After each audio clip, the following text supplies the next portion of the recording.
Is Kotlin Multiplatform or Kotlin Multiplatform Mobile ready for production? That's the question that I'm going to try and answer in this video. This is going to be probably a longer video. This is going to be more of like a presentation style video. If you could imagine sitting at a conference somewhere, it's me standing in front of a stage with a PowerPoint behind me. That's the kind of thing that I'm going to, or the kind of presentation that you can expect from this video. So as many of you know, if you follow me on Twitter, Instagram, YouTube, the internet somewhere, I've been working on Kotlin Multiplatform lately, or more specifically Kotlin Multiplatform Mobile. And in this video, what I'm going to do is I'm going to summarize my experiences using Kotlin Multiplatform, because I've got now a real app in production. I've got an iOS app and I've got an Android app in production, both of which are built with Kotlin Multiplatform Mobile. So because this video is going to be a little longer than the videos that I typically make, because it's a all-encompassing summarization video, I'm going to actually put timestamps. I'm going to tell you exactly what I'm going to be talking about in this video, and I'm going to put timestamps down below so you can easily just kind of jump to whatever section you want.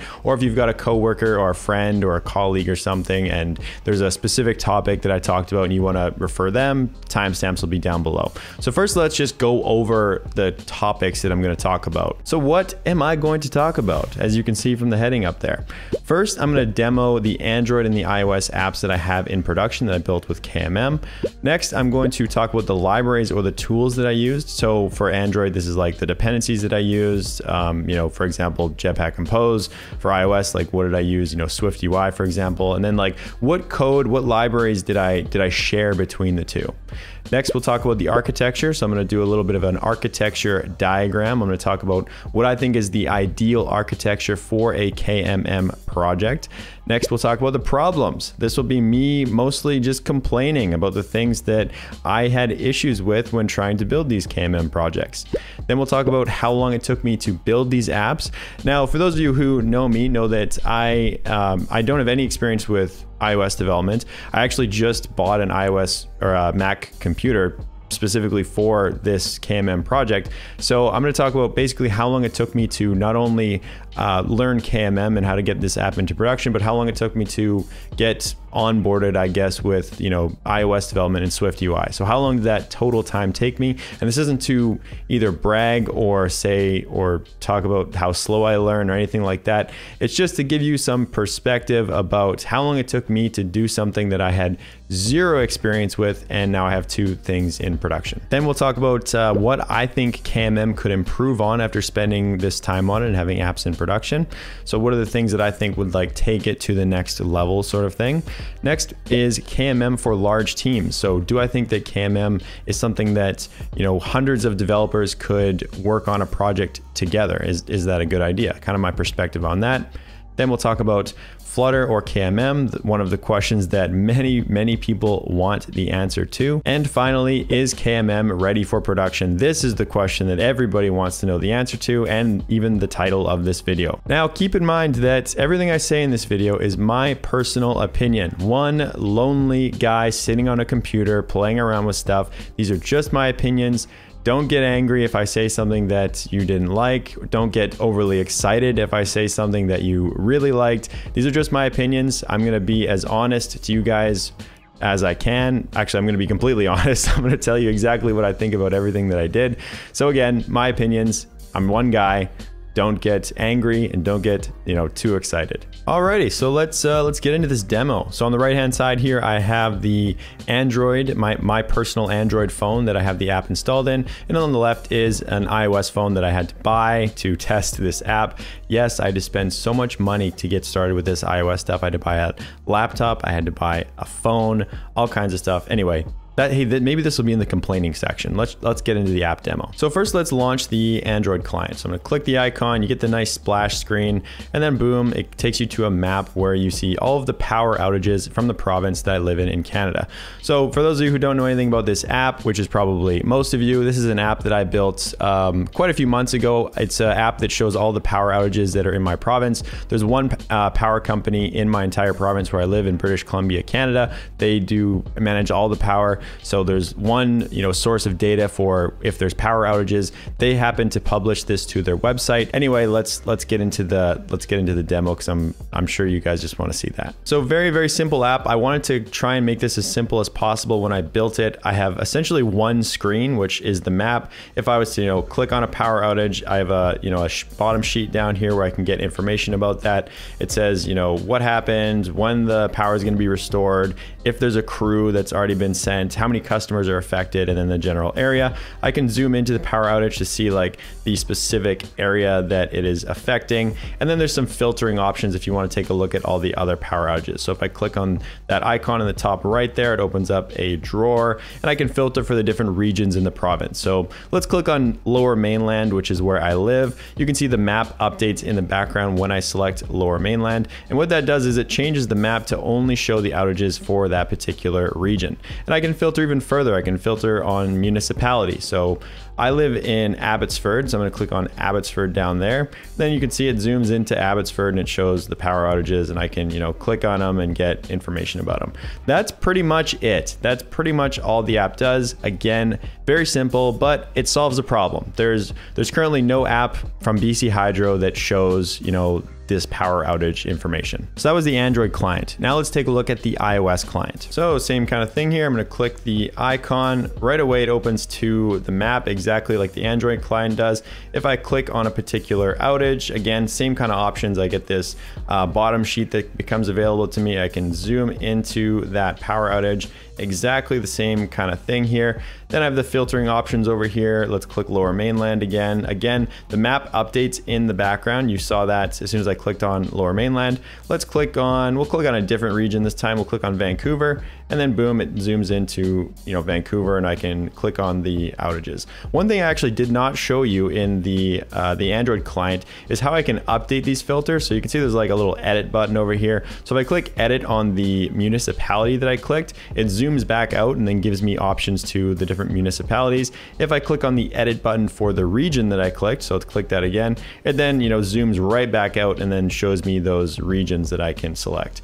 So that's pretty much it. And you can see that they are almost identical, both the iOS client and the Android client. Now let's talk about the dependencies that I use. So the different, tools, libraries, whatever you want to call them, the different things that I used in these projects, and which ones of those were shared between both iOS and Android, and which ones were, Android specific or iOS specific. So for the shared kind of libraries, I have SQLite for the caching client.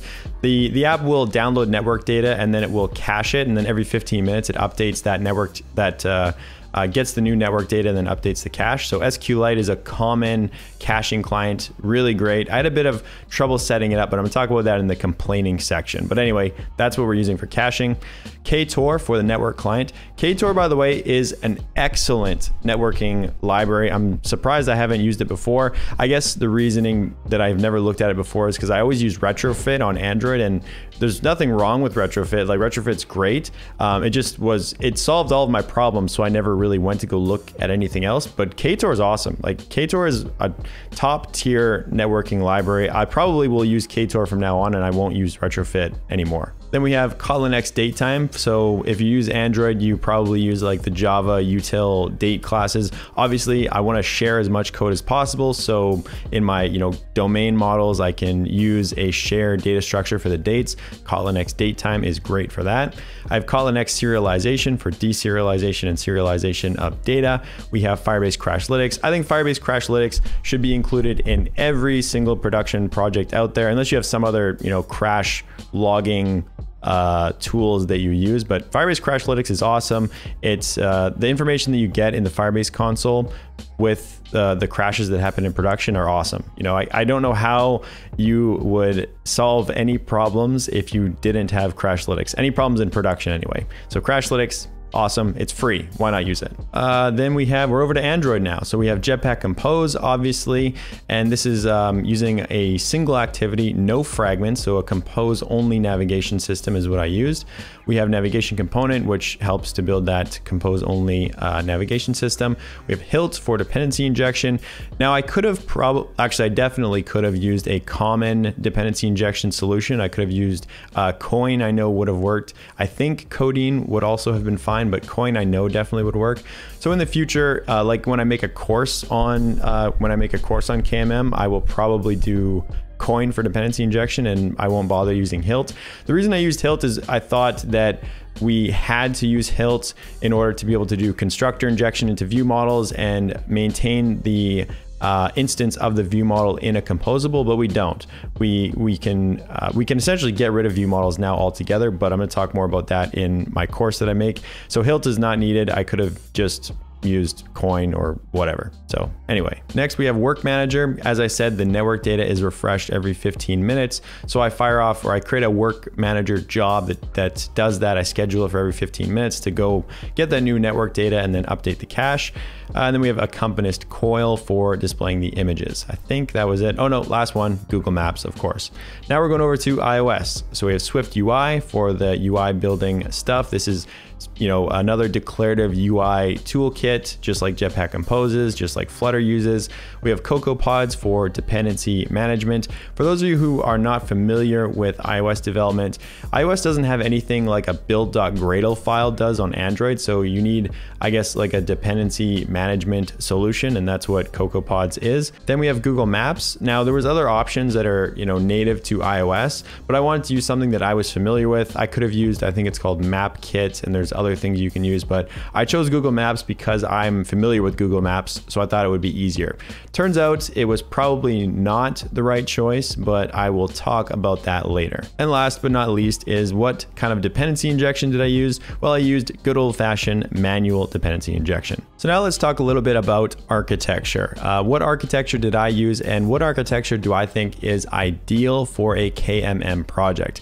You know, you guys saw the apps, you saw what they look like. They're fairly simple, but I'm going to approach this from the perspective of, you know, any size app. What architecture is ideal for a small app? What is good for a big app? I think the answer is all the same: clean architecture. So what does clean architecture look like in a KMM project? It looks a little bit like this. You have your domain where your core business models exist, your data source where you have your caching client, your networking client, then you have your interactors, or in other words, your use cases. And then that separates the, you know, the business logic, the business layer from the framework layer. That's the main kind of separation line. Business up top, where it's pure Kotlin, nothing to do with iOS, nothing to do with Android. And then down below we have framework, where you're going to get basically, like in an ideal scenario, the only thing you have down there is your Swift UI code and your Jetpack Compose code, or any other kind of framework specific things like services and stuff like that. So the reason I think that clean architecture is the ideal architecture for a KMM project is because it maximizes separation of concerns. It maximizes the separation between your pure Kotlin code and your framework specific code. So like I said, your domain models, your network and caching client, your use cases, all of that, that's a lot of code. Like that's probably the bulk of the code in your project. That's all Kotlin. So that's all shared. And then you only have to, like in a perfect world, you only would be building the UIs for iOS and the UI for Android. Now, when I built my KMM project, I actually built view models that were framework specific. So I built like an Android view model and I built an iOS view model, and they had their relative observable data structures in there. And then those get presented to the UI, the Swift UI or the Jetpack Compose UI. I'm going to talk a little bit more about this later, but I think there's a way that you can move the view model up into the business layer, which would be like another huge code saving. Like if you could share the view model, then literally like the whole project other than the UI would be shared, which is like awesome. And another thing on that topic, like, you know, how much code should be shared? I guess that's a question that commonly comes up. I almost think that that's the most you'd want to share. Like all the way from your domain, data source, use cases, view model, I think you'd want to stop there. I don't think you would want to share more code than that, because you want to take advantage of the native tools that are available. So like Swift UI, Jetpack Compose, you can write that in a shared way. I think that this gives you the best possible app where you're sharing the code that should be shared and you're not sharing the code that shouldn't be shared. You're taking advantage of the framework specific things or specialties that are available, and you're sharing the things that doesn't matter. You know, I think that in a perfect scenario, that's probably all the code that you'd want to share. And now it's time to start complaining. What are the things that I got hung up on, that I spent more time that I probably should have on? What are the things that gave me headaches? The biggest difficulty that I had with setting up KMM and getting all this started was Gradle configuration. I don't know anything about Gradle. Like I know almost nothing about Gradle. I don't know how to write Gradle scripts, really, only very, very simple ones. I really just don't know a lot about Gradle. So any kind of Gradle configuration thing or issue that came up, I had a very difficult time solving. And the KMM documentation, it addressed some of these things that would cause problems, cause my project to not build or whatever. But a lot of it was just not documented, and I had to go and look at other sample projects. Shout out to John O'Reilly. I looked at all of your sample projects, and a lot of that was the reason why I would solve these problems. So Gradle configuration, that was my biggest hang up. And I'm sure that has something to do with, you have to use Android Studio Canary. If this was a real or a fully published version of Android Studio, I'm sure a lot of these things would be ironed out. There would be like a specific Gradle configuration that you could use every time. It would be well documented. So yeah, the biggest headache I had was Gradle configuration. I got stuck a lot of times where my project wouldn't build, and it was just end up being due to some stupid little, like a one-liner in Gradle that I had to add something and it would then work and it would build. Also SQL Delight, that required some Gradle configuration, and I was having some issues with that. I didn't write down the specifics, so I can't tell you specifically what it was, but yeah, just like in general, Gradle configuration caused me a lot of problems. Next was actually CocoaPods. So this was an iOS specific thing. If you remember from our chart here, we have CocoaPods, which was one of the iOS specific dependencies. So again, I had no experience with iOS development before starting to build this KMM project. I didn't know what CocoaPods was. I didn't know how to use it, but I had a lot of issues with CocoaPods. I ended up trying to like build a project, just a standalone iOS project with CocoaPods, and I had no issue at all. Everything worked exactly as it was supposed to. But as soon as I tried to get it into the KMM project, it ended up giving me all kinds of headaches. The reason was it was another Gradle configuration thing. I didn't know that Android Studio had a CocoaPods plugin that I had to add a Gradle configuration for CocoaPods. There was this CocoaPods.podspec file or something like that that would be generated based on your CocoaPods configuration in Android Studio. So I would go look at sample projects and trying to figure out, because this stuff isn't documented, and I'm trying to figure out what's wrong with CocoaPods, and I'd go look and I'd see that they have this file, CocoaPods.podspec, and I'd look at it and I'd say, oh, maybe I need to add this, and I'd add it to my project and write in all the properties. But actually that was a file that was generated, so I'm not supposed to add it. I'm supposed to add the configuration and then it gets generated. Anyway, I had a bunch of problems with that, but got to figure out obviously from, I think, John O'Reilly also. I'm pretty sure I asked him, so shout out to John O'Reilly again. Other than that, it was pretty much straightforward. Other than Google Maps, the iOS SDK, I remember I told you that it turned out that wasn't like a great idea. I probably should have used MapKit. I don't even know. It might have also had problems, but I'm guessing MapKit would have been the better choice. The reason is because it lags a little bit. Like the lag is so tiny. You probably honestly would not notice it if you were using the app yourself, but I noticed it because I was just like really trying to see if this was working. It lags a tiny bit if I scroll around, whereas on the Android one, there is zero lag. And to make sure that it wasn't just like how Google Maps is on iOS, I downloaded the Google Maps app onto my iPhone and it does not lag at all. So I don't know if it's something that I did, or it's maybe like Google Maps does not work well with Swift UI. I'm really not sure, but everything I'm doing appears to be correct. I've looked at the samples. I'm doing the same things they are, and my map is like a tiny bit laggy. So I'm not too upset about that, but I wish it wasn't laggy, obviously. Now let's talk about how long it took me to do everything. How long it took me to learn Swift UI, and keep in mind, I didn't even own a Mac. I had to buy a Mac, so I didn't know anything about iOS development, literally zero about iOS development. So how long it took me to learn that, how long it took me to learn KMM, and then how long it took me to build these two apps and get them both into production. I'm not trying to brag. I'm also not trying to, I have no idea if this was either fast or slow. So I'm not trying to brag. I'm not trying to be like, oh, I learned slow. I'm just trying to give you an idea for how long it took me, my perspective, and so that you know like approximately how long it would take you if you wanted to do the same thing. If you wanted to learn iOS development, wanted to learn KMM, try and get something in production, all that. So taking a look here at my calendar, it looks like I had 26 total working days. So again, keep in mind, I knew nothing about iOS development. I ordered my Mac online. The day it came is when I'm considering that the starting date. The day it came, I spent about 2 weeks learning Swift UI. I watched a course, Hacking with Swift, and I watched that and tried to build a couple of things on my own in those 2 weeks. And then I jumped into KMM. So in those 26 working days, I probably spent 10 learning Swift UI, and then the rest of the 16 days was me rebuilding my Android client, because I previously had this app in production, but it wasn't even built with Jetpack Compose. I built it, I don't know, 6 to 8 months ago or something like that. And so I rebuilt the whole thing with Jetpack Compose using a KMM project. So SQL Delight for the shared caching, KTOR for the shared network. And then I also built the iOS client. So within 26 days, learning iOS development, learning KMM, and getting something into production.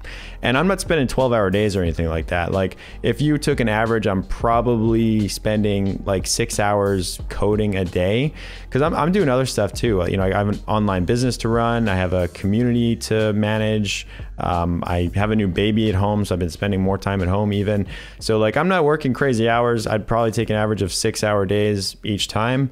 And yeah, so a pretty reasonable amount of time, in my opinion, to do all of that. So now hopefully you have an idea of how long that might take you. Now let's talk about what I think KMM could improve on to sort of take it to the next level. So hands down, in my opinion, what I think would take it to the next level is being able to bring view models up into that business layer. And in order to do that, in my opinion, what it would take is you would need some kind of an observable data structure that would cause Jetpack Compose to recompose if it changes, and also cause Swift UI to rebuild. I don't know what it's called. It's not called recomposing. I'm just going to say rebuilding, but basically something that will Swift UI will react to, and also Jetpack Compose to react to. Because currently, like in my projects, what I'm doing is I'm adding mutable state objects to the view model. I observe those in the composables, and then when those things change, obviously the composables get recomposed and updated. With Swift UI, what you do is you create an observable object. You add published I think it's just a published annotation, so a published field to those observable objects. And then when those things change, just like the mutable state in the Swift UI, it gets updated. So if there was a data structure that you could use that would both cause Jetpack Compose to recompose and also cause Swift UI to like update its UI, that would be amazing, because then your view models could also be shared. And there's something I was tweeting about this a little bit, and there's a thread on Twitter about it, and I got a lot of really great answers. But apparently this might already exist, and I haven't gone down the rabbit hole yet, so that's why I'm not saying that you can already do this, but it appears to be that you can already do this. So let's take a look at the tweet. So Daniel Barceloni over here responded to my tweet. He says the DKMP architecture does that. It provides a shared KMP view model to Jetpack Compose and Swift UI, including screen-based coroutine scopes. So that was another one that I would have liked to have, is like some kind of a shared coroutine, because sometimes in the view model or sometimes in Jetpack Compose you require a coroutine to be launched to do something. So you can't obviously share a view model right now that has a coroutine scope, because Swift UI does not know what that is, and then which are canceled or reinitialized when the app goes to the background or the foreground. So this looks really cool. This looks super promising. Again, I have not looked into this yet. This was literally just this morning that I saw this tweet. So that's going to be like what I look into next, because I think that would be, like I said, that would maximize the amount of code that you would want to share, the amount of code that would be in that business layer. Domain, data source, use cases, view model. If all of that can be shared, that's probably all you ever want to share. That's like the perfect scenario where you can take advantage of sharing code that can be shared and taking advantage of the framework specific tools that are available on Swift UI or Android. So now what about Flutter? KMM or Flutter? The question, or one of the questions that everybody wants to know the answer to.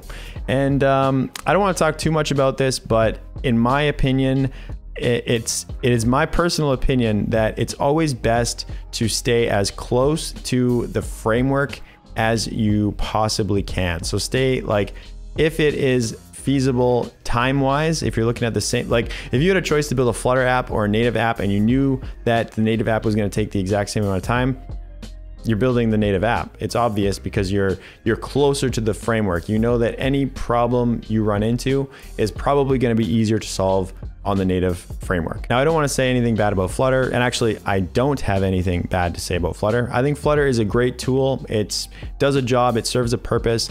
But that being said, if I was to have a choice, pretty much no matter the app size, no matter the project, if my choice was, if I was like a tech lead or a guy responsible for putting a team together and building an app, I would 100% go down the KMM route. I would not build a Flutter app. But if you want to see more about my opinions on Flutter, I actually spent a month on Flutter, just straight Flutter. Every single day I spent on Flutter. And then I did a summarizing video just like the one you're watching right now. So you can go up, hopefully I will remember to put a card. I think it's going to be in one of these corners. I always forget which corner, but it's going up there. You can go watch that video and I talk, I think it's like for 30 or 40 minutes. It's like me talking about all of the sort of hot topics on Android, what the Flutter comparisons are, and breaking it down and really like, did I like Flutter? Is it worth it? Blah, blah, blah, blah, blah, blah, blah, all that stuff. So if you're interested, go check that out. That'll give you much more context. Next, we're going to talk about KMM for large teams. So do I think that KMM is a practical choice if you are on a team of hundreds of developers, for example? So just to be clear, like the choice, the distinction here would be either two teams, like an iOS team and an Android team, or and build like two separate native apps, or build a KMM app. That's the choice I'm talking about here. Which one is better if you have a huge team? So I think KMM would actually be quite difficult to work on with a big team, and here's the reason why. Imagine you're an iOS developer. You're an expert in iOS development. If you're building a KMM project, you're kind of always going to be at the mercy of the Android developers or the Kotlin developers. And the reason for that is all of the core business logic is going to be written in Kotlin. So especially if you don't know Kotlin, because every time you want to do something that is going to involve a change in that business layer, which probably is a lot of stuff, you're going to have to go up to some other Kotlin. You're going to have to go cross over to the Kotlin side or the Android side and be like, hey guys, like, what do you think of this? Of course, you could obviously create like a pull request or whatever kind of code management thing that your team is doing and do it digitally. You don't have to like walk up to somebody and be like, hey guys, what do you think about this? But I hope you just see like what I'm saying here. You're always going to be at the mercy of the Android team. Like there's always going to be like that interaction of, okay, we want to make a change or we want to do a thing. We have to go and talk to the Android team first because they're essentially the ones with all the power, because they're the people who are able to change the code and make sure that the code works on the Kotlin side or the Android side, or the shared code. And really, like, the worst part about that is not like having to have that interaction or anything like that. Like, that's probably honestly not that bad. You probably just say something and then they go and do the thing and, you know, whatever. But it's time. Like, there's always gonna, especially if you go to a big company, there's like, you have to, the time it takes to like bring up the thing that you want to do, bring it over to the team and say, is this something that we can do? Then they have to get back to you and say yes or no, or this is what you need to do, or how to change it. There's always like back and forth, back and forth, back and forth. So how many times you got to go back and forth until you finally say, okay, the Kotlin team is going to do this.